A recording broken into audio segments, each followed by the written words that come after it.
It's amazing that Mark Carney can be such a bad politician, such a bad campaigner, such a bad public speaker, and that he can be caught in so many lies, yet he's surging in the polls. Could this be as an example of how a biased media will decide the election?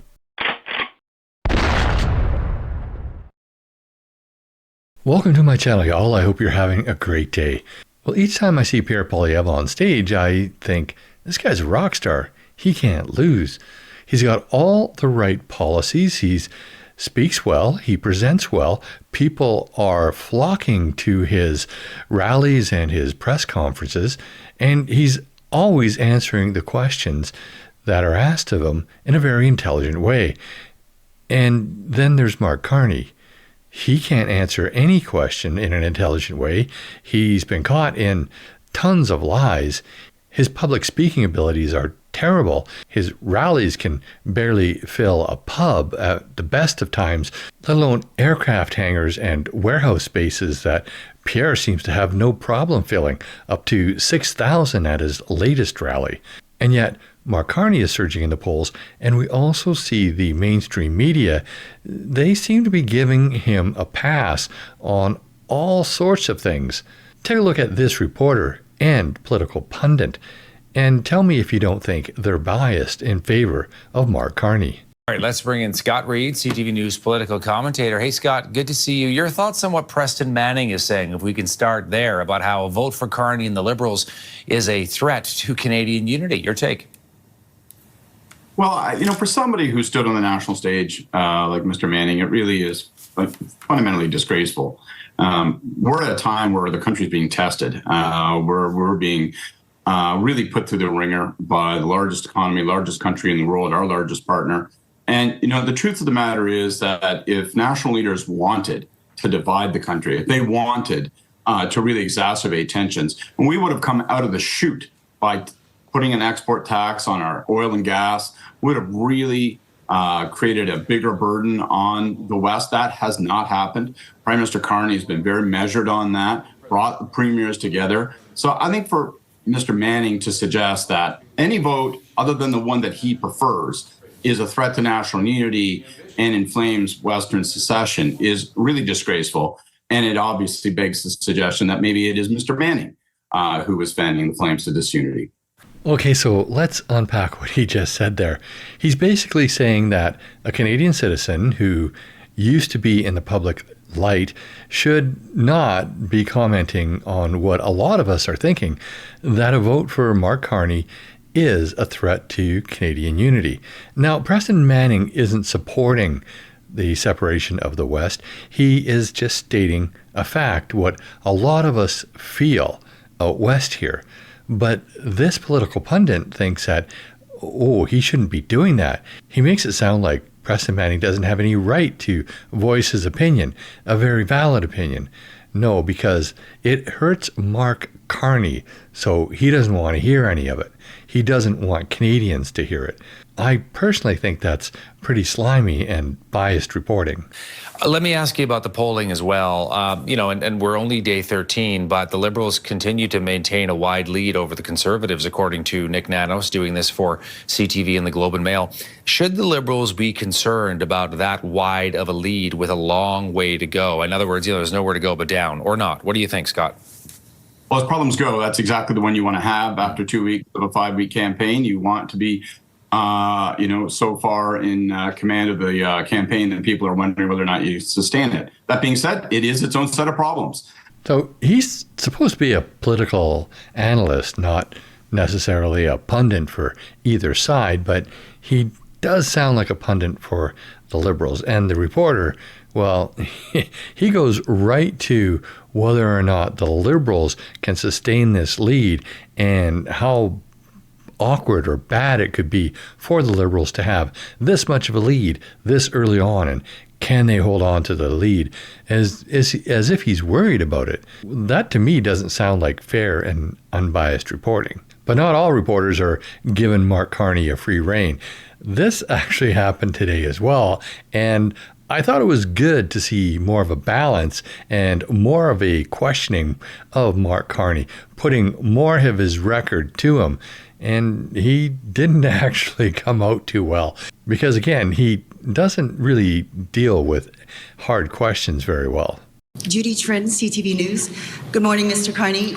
You were at the helm of a company that quite clearly registered much of its business in Bermuda to avoid paying taxes, including, as CTV News reported, registered to an address of a bike shop in Bermuda. You have said that this is the way the world works, and that in the case of pension funds, that leaves more money for pensioners. But in this case, it looks like just plain tax avoidance. This may be a legal practice, and as you say, as the world works, but is it ethical, Mr. Carney? First off, I'm no longer at Brookfield. Secondly, this follows their arrangements follow the rules, including the tax rules of this country, other countries. And thirdly, as you mentioned in your question, that the structure is organized so that Canadian pension funds can get the most benefit for those pensioners, which are teachers, retired first responders, and public servants. Thank you. I did not really respond to the question as to your opinion as to where, if it was ethical, but let me follow up on that. You wrote a book, Values.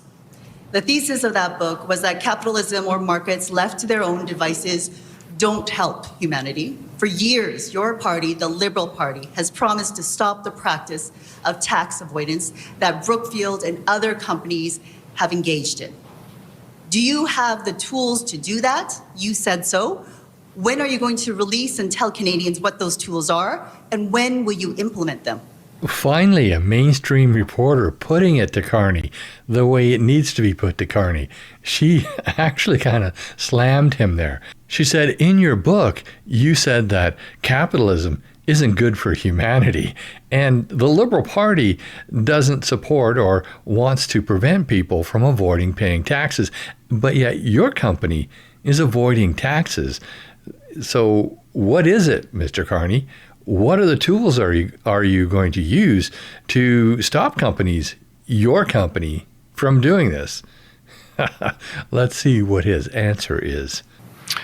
In terms of having a fair tax system in Canada, including for corporate taxations, absolutely a priority of my government. If we are re-elected, it'd be a priority of our government to ensure that our companies are paying their fair share of taxes, and that, above all, that those taxes that are at the resources that are at the disposal of the government, that they're being put in place for the purposes that Canadians want.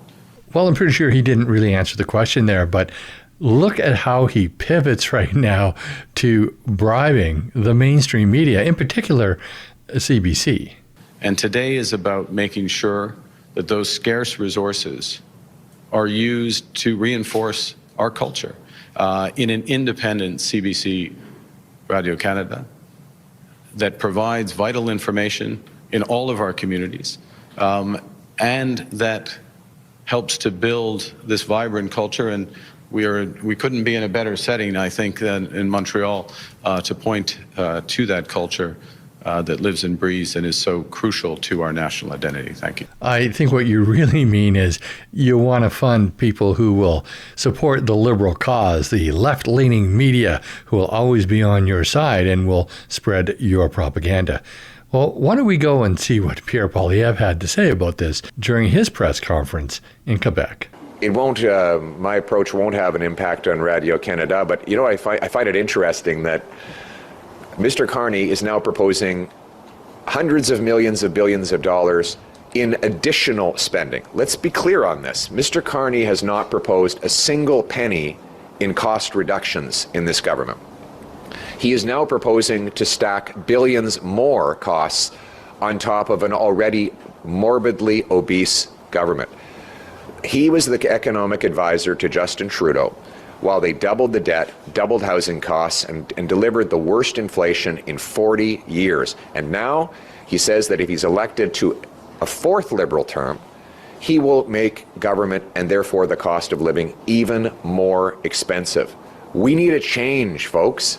We can't go on spending money we don't have on things we don't need, or our people are going to end up with even more brutal inflation.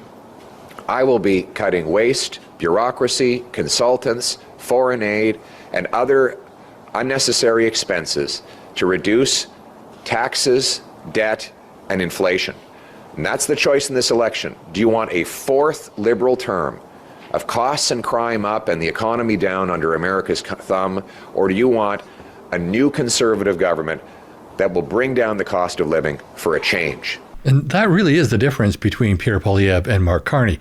Mark Carney wants to spend. He wants to bribe the CBC. He wants to keep the CBC funded, where Pierre wants to defund the CBC. And he wants to defund a lot of other things. He wants to stop wasting taxpayers' money. But he also has other things he's talking about. He's not just talking about spending more money and causing inflation like Mark Carney is. And he's not just focusing on Trump and the tariffs. He's got other things he's talking about. This particular press conference that he was at today had to do with violence, and specifically domestic violence. And he talked about that, and he talked about crime, and he talked about what he was going to do to solve a lot of those problems.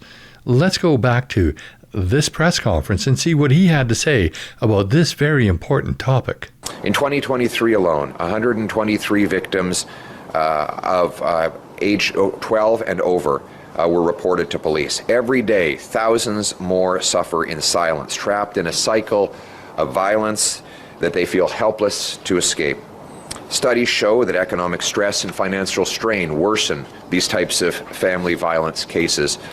From 2009 to 2014, by contrast, family violence and intimate partner violence was actually on the decline.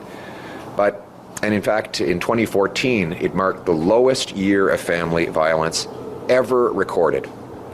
Unfortunately, things have changed for the worse, with family and intimate partner violence up 19%, assaults up 75%, violations against children up 119%. These shocking numbers are the results of, yes, increased financial strain, but also laws that release the most violent repeat offenders again and again on early bail, parole, probation, and house arrest. These numbers should alarm all Canadians. Unfortunately, over the last 10 years, the Canadian government has failed to take them seriously. There is a time when bail laws focused on justice and public safety, when our laws kept the most dangerous behind bars. Now, easy bail and catch and release policies tip the scales in favor of the criminals and against the victims. The result is that violent offenders are back on the streets to terrorize their victims again and again and again. And every few days we learn the stories of yet another devastating attack on innocent people. I'm here today to tell you that change is on the way. The new Conservative government will reverse the catch and release laws of the Liberal government. The early bail, the house arrest, and the law allowing Paul Bernardo out of maximum penitentiary into a medium. We will repeal C-75, C-5, and C-83, and we will bring real change to put victims first. Today, though, I will focus specifically on intimate partner violence with a three-step plan. 1, we'll create a new criminal offense for assault of an intimate partner. This will deliver tougher sentences for those who do domestic violence. 2, there will be jail and not bail as a default for people who are accused of domestic violence, so that they cannot be released on the street and re-offend against their victims. Those that in rare cases do get bail will have to wear an ankle bracelet for monitoring. Any breach of conditions would result in immediate imprisonment. 3, we will end the senseless practice of downgrading murder of an intimate partner to manslaughter simply because the murderer claims that it was a crime of passion. A Conservative government will make sure that anyone who murders their intimate partner, their child, or their partner's child will have a first-degree conviction. We will reintroduce the law of Senator Boisvenu Bill S-265, which will increase protections for victims of crime. My Conservative government will ensure that criminals stay behind bars and victims stay safe. We will lock up violent abusers longer to keep them away from children and women, and we will bring home the safe communities that Canadians deserve. Canada should be a safe place for law-abiding people. a country that protects its citizens here at home and against foreign threats as well. Over the last 3 terms and 10 years of the Liberal government, Canada's gotten more dangerous and people are afraid. Violent crime has skyrocketed by 50% nationally, and communities across Quebec feel it just as well. We need a new Conservative government that will stop crime, restore safe streets, and put Canada first for a change. So while Mark Carney goes around and lies and focuses on the tariffs and takes credit for things that he had no part in, Pierre is actually introducing a lot of really good policies. This policy alone should get him elected, but Canadians are focusing on a lot of other things that are far, far less important. Pierre has a lot of really good ideas, but do you ever see Mark Carney or even Justin Trudeau before him talking about issues like this? No, you don't. Let's actually talk more about Mark Carney and what he has claimed to be responsible for. And to do that, let's first see what Brian Lilley of the Toronto Sun has to say about Mark Carney. Mark Carney's bad habit of not telling the truth. Hi, I'm Brian Lilley, political columnist with the Toronto Sun. There he was at it again on Thursday. Canada's Prime Minister, Liberal leader seeking to be re-elected, Mark Carney. Well, actually, he's never been elected, but he wants to be Prime Minister again after the Liberal Party selected him. And he's responding to Donald Trump's tariffs on Thursday on Parliament Hill, trying to look all prime ministerial. And he's asked a very simple question. And rather than tell the truth, he decides to insert a little lie to try and boost his resume, to make him sound even better. He was asked simply, is the United States headed towards a recession? What does that mean for Canada? It is usually the case that when the United States has a recession, that it's very difficult for Canada to avoid something similar. There's been exceptions to that. With the financial crisis, 2008-9, when I was governor, we avoided a recession. So in case you didn't catch it, let me tell you what the lie is there. He claims that, well, basically because of his work as Bank of Canada governor, Canada escaped a recession in 2008-2009. The problem is we didn't. We were in a recession for nearly a full year. Here's the news release put out by the Bank of Canada while he was governor on December 8th, 2008. And bad news for Mark Carney, there's video evidence of him speaking before the Finance Committee, talking about the very recession he now says didn't happen. The global downturn and the declining demand for our exports will make this a very difficult year for Canada's economy. We're now in recession, with GDP projected to fall by 1.2% this year. Now, this may not seem like a big deal, but this is also the same guy who, during the Liberal leadership debates, claimed that he was proud to have worked with Paul Martin to get rid of Canada's budget deficits, to balance the budget. But he never did. He was out of the country for the most part while Paul Martin was balancing the budget between 1995 and 1998. He was not working at the finance department until 2004, long after the budget had been balanced, 6 years later, and while Martin was prime minister, and he was only there for a bit while Martin was prime minister. And yet he claimed that. He also claimed to have nothing to do with moving Brookfield Asset Management's headquarters from Toronto to New York City. I mean, other than chairing the board meeting and writing the letter to all shareholders, he tried to claim he didn't make that decision. He had nothing to do with that. The man has a real problem, and this seems to be a character flaw. If we can't trust him with the small stuff, how can we trust him with the big stuff? Mark Carney needs to end his bad habit, and Canadians, quite frankly, shouldn't put up with it when they go to mark their X on their ballots on April 28th. And to think that Mark Carney is polling at 50% among Canadians as most likely being the best prime minister. Yeah, maybe if you consider lying to be a really good trait for a prime minister, maybe that's why. Brian Lilley wasn't the only one from the Toronto Sun to have something to say about Mark Carney and his honesty. Let's take a look at this clip, again from the Toronto Sun. The new Liberal leader and Prime Minister Mark Carney seems to like to take credit for things that aren't exactly his. For instance, on Friday, the National Post had an exclusive story claiming that while writing his 1995 dissertation for his PhD at Oxford, Carney lifted at least 10 sections from other authors' work without giving them credit for it, without mentioning their names or putting a footnote in that says, I got this from so-and-so. Now there are the Liberal ads that say Mark Carney helped save Canada during the 2008-2009 global financial crisis. Well, he probably did have some part of that. But as former Prime Minister Stephen Harper, who was in charge of the government at the time, said, he's listened with increasing disbelief as Carney has taken credit for things he had no part of. For instance, Bank of Canada governors, which is what Carney was at the time of the financial crisis, Bank of Canada governors do not do day-to-day management of the federal budget. They don't do day-to-day management of the federal government. Yet Carney seems to claim that it was his wisdom that got Canada through that crisis. Now he also claims that he got the United Kingdom through the Brexit crisis. That's not exactly how the Brits remember it.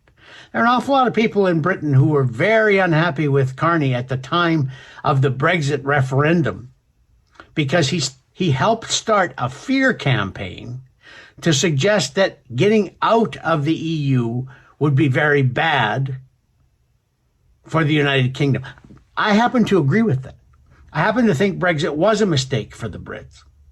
But the point is, the Bank of England governor, which is what Carney was at the time, the Bank of England governor does not have a political role. He should not be engaging in fear campaigns to try and sway voters for or against any particular position in a referendum. But that's what he was doing. He's also taken credit since he left the Bank of England for the environmental record of Brookfield Asset Management, which was one of the largest investment companies in Canada, and claims particularly to be really big on green initiatives, green alternatives to fossil fuel energies, and on human rights. Well, there are at least two major reports from environmental and human rights groups that say, for instance, Brookfield overestimated the amount of emissions it was saving with its investments by a factor of 12. They were producing 12 times as many emissions as they were emitting.